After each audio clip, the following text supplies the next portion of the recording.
जब भारत गुलामी के जंजीरों में जकड़ा था, तब एक नौजवान ने अपनी कलम और क्रांति से समाज को चुनौती दी। मात्र 23 वर्ष की आयु में अपने प्राणों का बलिदान देकर वे हमेशा हमेशा के लिए अमर हो गए। यह कहानी शहीद आजम भगत सिंह की है। 28 सितंबर 1907 को जन्मे भगत सिंह के घर में देशभक्ति विरासत के रूप में थी। उनके पिता किशन सिंह और चाचा अजीत सिंह स्वतंत्रता संग्राम के सक्रिय सेनानी थे। यही माहौल उनके बचपन को गढ़ता गया। भगत सिंह न केवल क्रांतिकारी ही नहीं बल्कि गहन चिंतक और लेखक भी थे। उन्होंने समाजवाद, स्वतंत्रता, क्रांति पर अनेक लेख लिखे।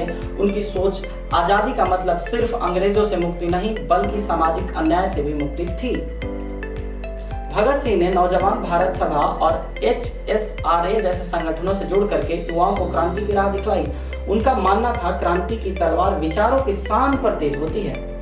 8 अप्रैल 1929 को दिल्ली की असेंबली में बम फेंका जाता है।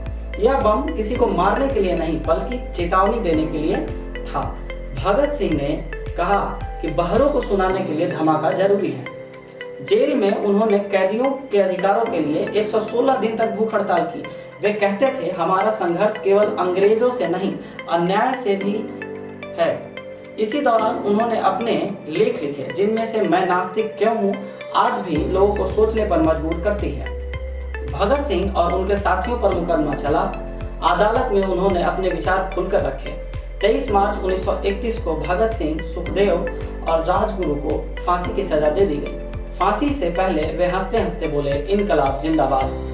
भगत सिंह का जीवन केवल बलिदान की गाथा नहीं बल्कि विचारों की मिसाल है।